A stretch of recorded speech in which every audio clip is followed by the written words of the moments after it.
Alright guys, last video I have for today is just a little review of what your lesson for Friday, Friday was, which was on lesson 19, about unknown area problems on the coordinate plane.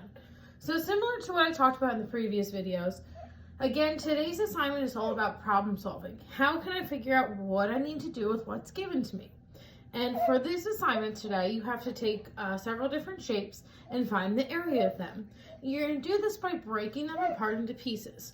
So I want to highlight problem number 2 here from the notes. On problem number 2 of the notes here, you have a figure and you need to find the area of it. Now there may be a formula that we'll learn later on that is for a trapezoid area. However, for now, we want to figure out the area of this trapezoid by just looking at what we know.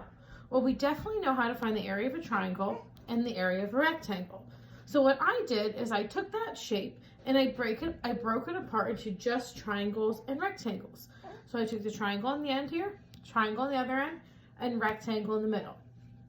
From there, I was able to find the area of each of those pieces. So I write this notation out, this big A here for my total area, then A triangle 1 for the area of triangle 1, A rectangle shows me the area of my rectangle, and A triangle 2 is the area of that second triangle.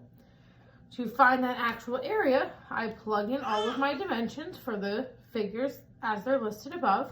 Then I solve that out to get my final total area. You are doing something similar in your assignment for today. You have first a triangle here. We just need to find base and height, find that area. That one's pretty straightforward. But then down here for number 5, I helped you out to get started.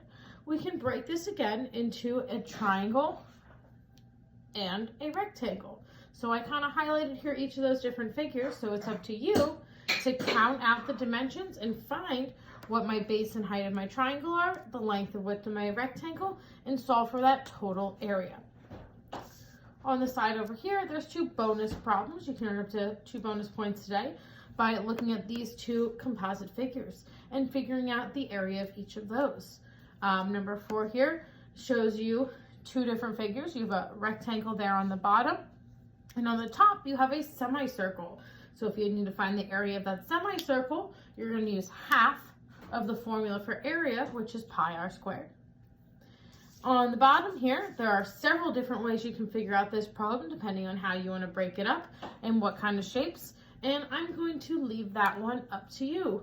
As always, if you have any questions, please feel free to email me. Have a good day.